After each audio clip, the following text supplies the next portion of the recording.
Tapi juga yang lebih penting adalah rencana kamu. Gagal tuh bukan ketika kita ditolak. Gagal tuh ketika kita berhenti.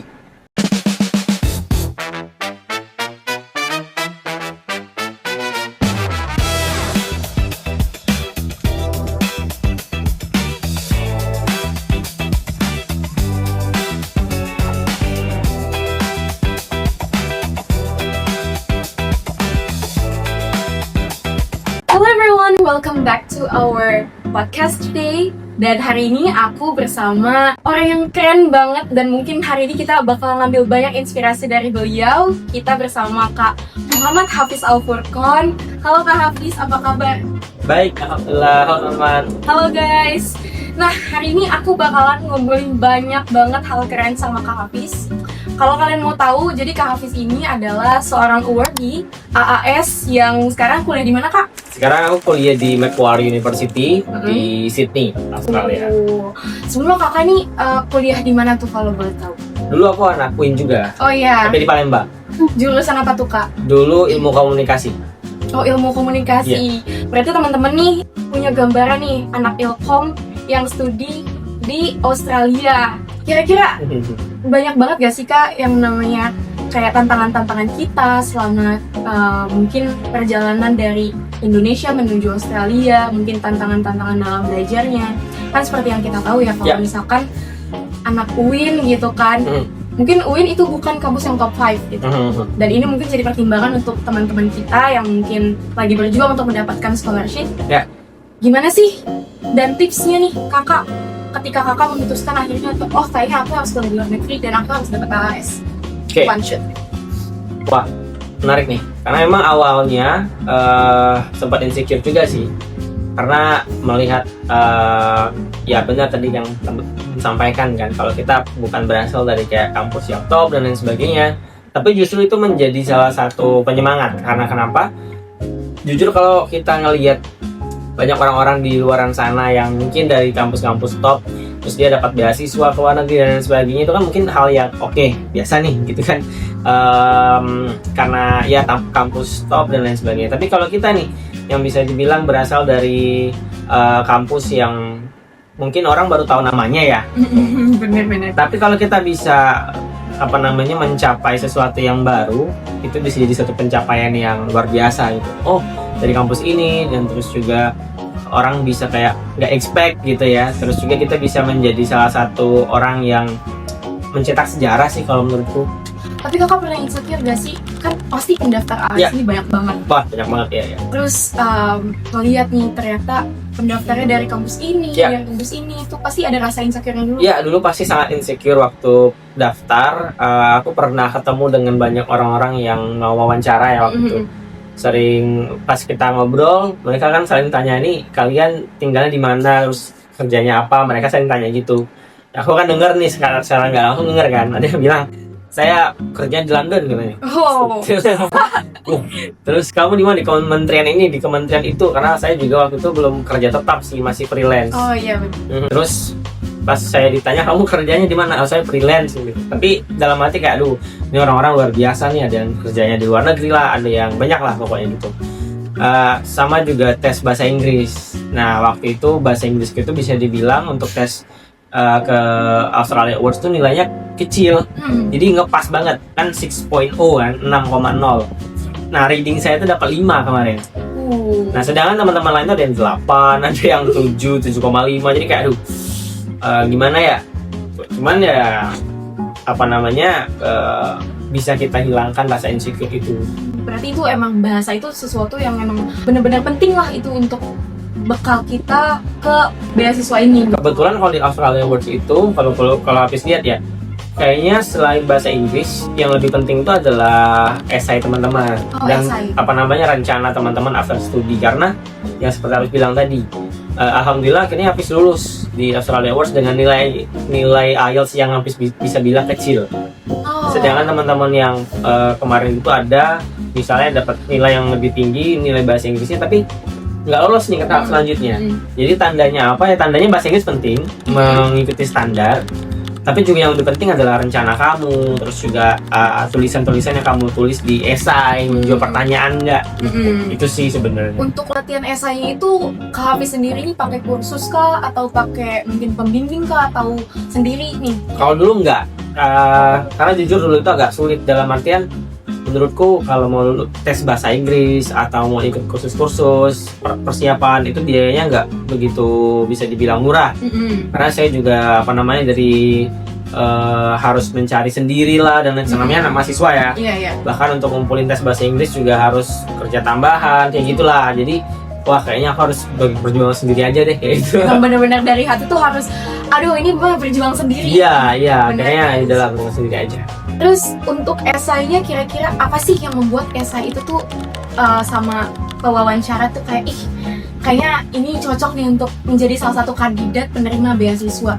Kalau menurutku sih tergantung dengan beasiswanya teman-teman. Kalau misalnya kayak LPDP, Australia Awards, Chevening, Fulbright, semuanya kan memang minta esai ya. Untuk syarat. Tapi kan teman-teman harus tahu juga kayak LPDP ini visinya kemana sih, Australia Awards ini visinya kemana gitu. Nah makanya kalau Hafiz kemarin tuh Hafiz lihat esainya kan berbentuk pertanyaan.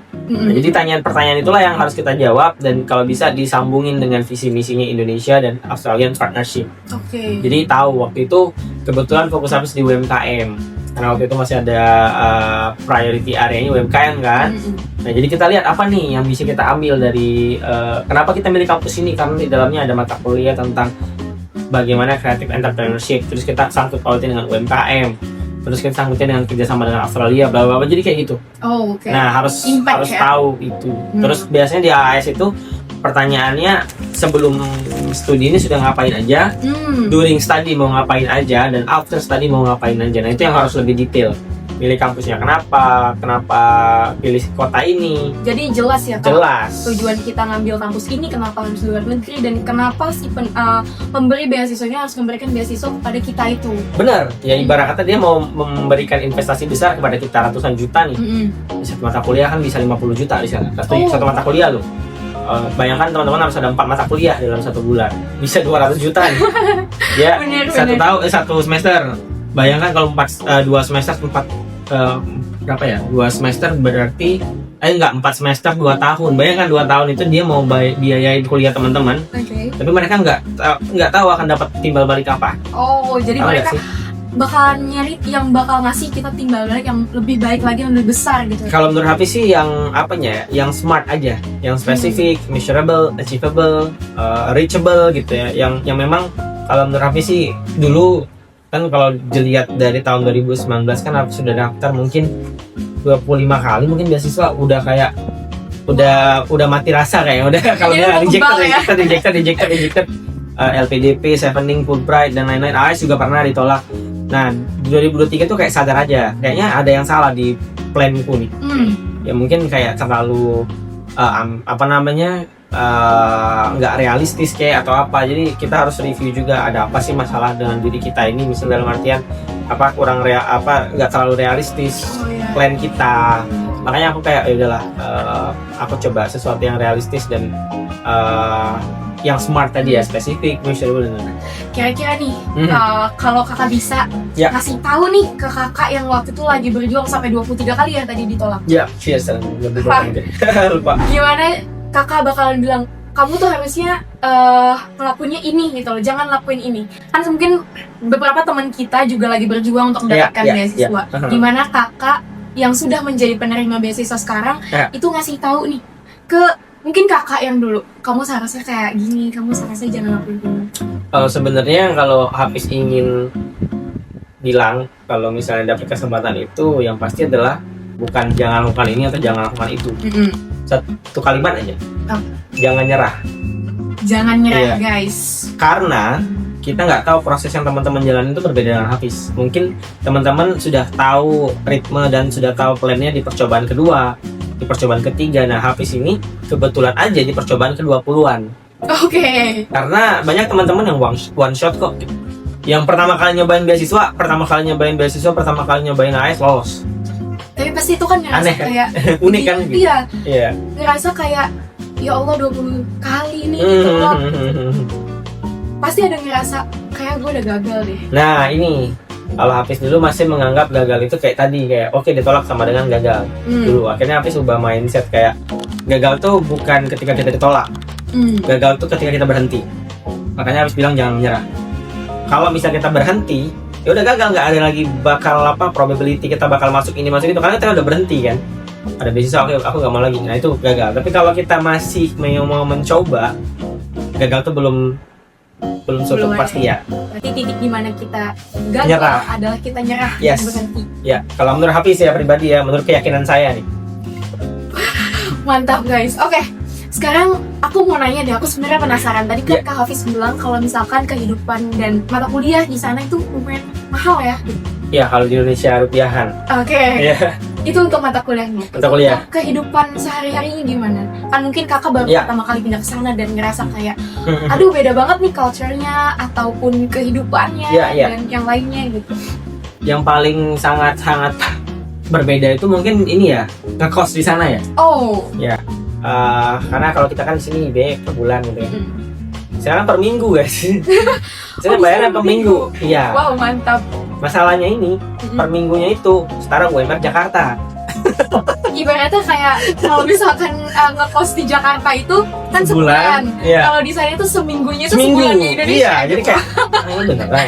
Awalnya nggak percaya kan, aduh ini nggak mungkin lah. Di waktu awal pertama kali ke Australia tuh udah kayak bawa aja uang kayak 7 juta rupiah. Menurut kita kan kayak wah besar nih gitu. Karena nanti kita akan dapat uang kedatangan. Cuman kan untuk hidup selama seminggu kan harus ada pegangan kan. Iya iya betul. Udahlah seminggu ini aku pegang 7 juta rupiah kayaknya udah kebanyakan. Mungkin aku bisa hidup sekitar 2 minggu, 3 minggu dengan 7 juta rupiah ini kan. Terus saya pas di bandara saya tukar uangnya kan. Dari yang segini cuman segini. Tinggal 7 lembar, 6 lembar, cuma 6 lembar. Cuma 6 lembar Australian dollars kan. Kayak aduh ini beneran gitu. Pas sampai sana aku udah kayak ini kayaknya bau dong gak enak nih gitu kan. Sampai sana beneran gak enak guys. Karena ternyata kita kalau mau tinggal di sana harus ada bond dulu rumah, tempat kos-kosan gitu. Dan bondnya itu via $1.000, sekitar 10 juta rupiah kalau dirupiahin. Jadi kayak waduh ini gimana nih? Makanya tapi untungnya yang landlordnya orang Indonesia. Jadi ya tadi enak. Enak Makanya bisa. ngobrolin. Iya, jadi ya udah nggak apa-apa, kamu kan juga mahasiswa nanti aja ya. Gitu. Berarti emang kehidupan yang orang-orang bayangin tuh kan kalau misalkan luar negeri enak dibayar pemerintah luar negeri. Ternyata nggak seenak yang kita pikir juga kan, pasti ada enaknya, Iya, iya. penyesuaiannya. Gitu. Makanya nanti aku kayaknya bakal banyakin bikin konten yang bukan hanya sisi enaknya aja. Ini nih sisi bukan gak enaknya, challenging partnya sebagai awardee beasiswa. Oke. Karena orang-orang kayak sering bikin konten, beasiswa 100% dibiayain. Padahal sebelum itu kan teman-teman harus nyiapin tabungan. Kayak Iya, misalnya kedatangan, tes bahasa Inggris emang nggak butuh tabungan. Nah, itu hal-hal kayak gitulah. Buat kakak sendiri, Ya. kalau aku lihat-lihat nih ya, kakak kan udah keren banget nih bahasa Inggrisnya. Oh nggak juga. Untuk yang sebelumnya kakak bilang tuh masih average lah gitu. Mm. Gimana sih tips nih kakak untuk belajar bahasa Inggris sampai bisa se-fluent itu? Sebenarnya masih belajar juga sih, nggak fluent banget. Karena bahasa Inggris kan itu bahasa ketiga kita kalau Hafiz ya. Oh iya. Karena Palembang pasti kan karena kita dididik dibesarkan bahasa daerah, bahasa Indonesia, baru bahasa asing bahasa Inggris. Kalau dulu sih karena jujur karena Hafiz agak sulit untuk afford les bahasa Inggris kayak teman-teman lain. Mungkin teman-teman di luar sana punya privilege untuk bisa belajar bahasa Inggris lanjutkan. Karena dulu Hafiz nggak punya banyak privilege untuk belajar bahasa Inggris. Jadi memanfaatkan belajar bahasa Inggris itu dengan ikut komunitas, ya main games. Kadang-kadang games juga bisa ya sedikit banyak kata kayak Bantu lah ya. loading, game Oh iya. stop dan lain-lain. Jadi kan kita tahu dan terbiasa dengan itu. Nah, akhirnya dari komunitas ke komunitas, dari yang gratisan, pernah daftar IELTS preparation di Solo waktu itu, tetap gratis juga karena harus apply dengan TOEFL, lagi-lagi ada modalnya ya TOEFL-nya gitu, nabung untuk tes TOEFL-nya. Bahkan sampai lulus AS pun kita masih diberangkatkan untuk belajar bahasa Inggris karena bahasa Inggris masih di bawah standar kampus. Kita diberangkatkan ke Bali selama 6 bulan. Oh jadi di provide juga. Iya, dan diteskan lagi IELTS, dibiayain lagi. Wow. Sampai bahkan sudah ada di Australia pun Hafiz merasa masih kayak harus terus asah. diasah. Makanya Hafiz ikut salah satunya itu adalah AYA, Australia Indonesia Youth Association atau Asosiasi Pemuda Indonesia Australia. Nah kebetulan ini baru dari acara kongresnya, Oh iya, gitu. kongres di Jakarta. Jadi bisa kumpul antara anak Indonesia sama anak Australia. Fun fact nih Kak, aku juga pernah lihat konten Kakak kalau misalkan bahasa Inggrisnya orang Australia tuh unik ya. Iya. Itu bisa diceritain gak Kak, kira-kira unik itu kayak gimana sih gitu? Sebenarnya tuh uniknya dulu karena ada pengalaman langsung. Hari kedua di Australia paspor hilang. Oh wah, Jadi harus nyari paspor dan lain-lain. Dan untungnya bisa ketemu oleh polisi dan harus ke police station itu. Jadi harus nyari ke lokasi itu. Nah mau kesananya nanya ke orang dong. iya betul. Wah di situ saya udah ngerasa kayak aduh nih bahasa Inggrisnya saya udah kurang, terus ditambah lagi ketemu dengan orang lokal yang dia cara aksennya itu sangat beda. Ya dia pernah bilang kamu bla bla bla bla servo katanya.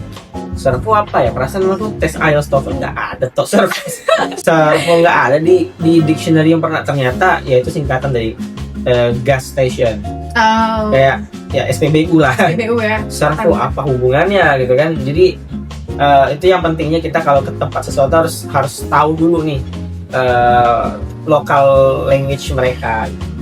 Berarti mungkin tips dari Kakak sebelum kita datang ke negara itu, kita juga harus tahu dulu nih minimal tipis-tipis ya Ya benar. bahasanya mereka atau mungkin culture mereka. Culture mereka gitu. Adakah yang paling Kakak kaget banget nih pas datang ke sini culture? Wah. Culture mereka yang paling kaget.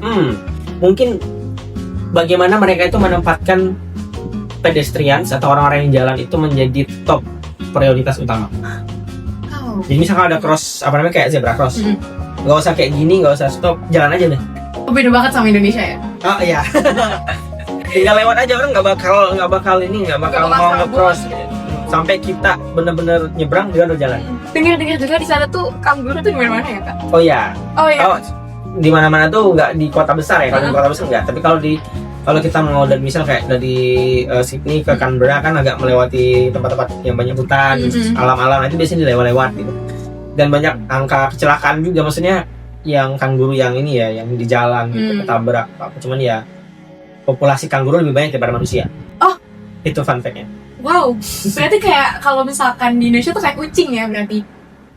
Ya liar deh ya. Oh, dia liar berarti. Makanya kalau teman-teman lihat faktanya ya, kanguru lebih banyak populasinya dibanding manusia di Australia ya. Oh wow. Jadi ya gitu. Berarti kanguru banyak berkeliaran di Australia ini bukan mitos ya, tapi fakta ya Iya, guys. fakta. Wah, terus sebenarnya banyak banget nih Kak. Pasti dari kita yang bingung nih untuk kedepannya kira-kira hal pertama apa sih kalau misalkan kita pengen daftar beasiswa, apalagi mungkin fresh graduate nih ya, buat teman-teman yang fresh graduate, itu apa sih hal pertama yang harus kita lakukan untuk mengejar beasiswa tersebut? Daftar, karena kalau teman-teman nggak daftar dan nggak dapat rejection, nggak dapat acceptance, maka teman-teman nggak akan tahu kita ini lagi berada di level apa. Contohnya waktu Hafiz pernah apply salah satu beasiswa, nggak lolosnya di tahap wawancara. Berarti kalau dipikir-pikir kayak, oh berarti dari administrasi kita udah oke nih, gitu kan? Jadi kita tahu standar kita udah di mana itu. Mungkin bagi teman-teman juga yang masih kuliah, nah kalau yang masih kuliah, dia masih banyak kesempatan untuk pertama untuk mencari pengalaman yang related gitu. Misalnya teman-teman aktif di organisasi atau communities, catatlah itu jadi sebagai portofolio. Oh jadi banyak pengalaman juga ya? Benar, pengalaman. Nah untuk informasi sendiri Kak, kan kita tuh pasti awam ya. Ya. Mahasiswa tuh senyari-nyarinya mahasiswa pasti nemuin titik bingungnya dia gitu. Kakak sendiri tuh nemu informasi beasiswa tuh dari mana? Yang pasti sih sekarang kalau dari tahun dulu itu memang di akun resmi mereka sih. Contohnya yang pasti LPDP, di Instagramnya LPDP. Kalau Australia Awards tentu di beasiswa Australia Awards di Instagram atau di LinkedIn, biasanya banyak banget informasi di sana. Dan di website resmi mereka. Kalau sekarang kan udah ada AI ya. Nah teman-teman kalau mau cepet silakan coba nanti pakai prompt, misal kayak berikan aku link link resmi beasiswa misal 20 beasiswa Indonesia ke luar negeri atau apa, nanti kalau sudah ada di sini dia akan muncul dan cross check apa itu benar. Oh. Jadi kalau udah dicatat terus minta juga, karena udah ada AI ya, jadi kayak Iya, betul. kira-kira Banyak banget ya. pembukaannya itu di bulan apa aja. Nanti kita boleh bikin spreadsheet sendiri, list sendiri, dan langsung bisa daftar. Oke.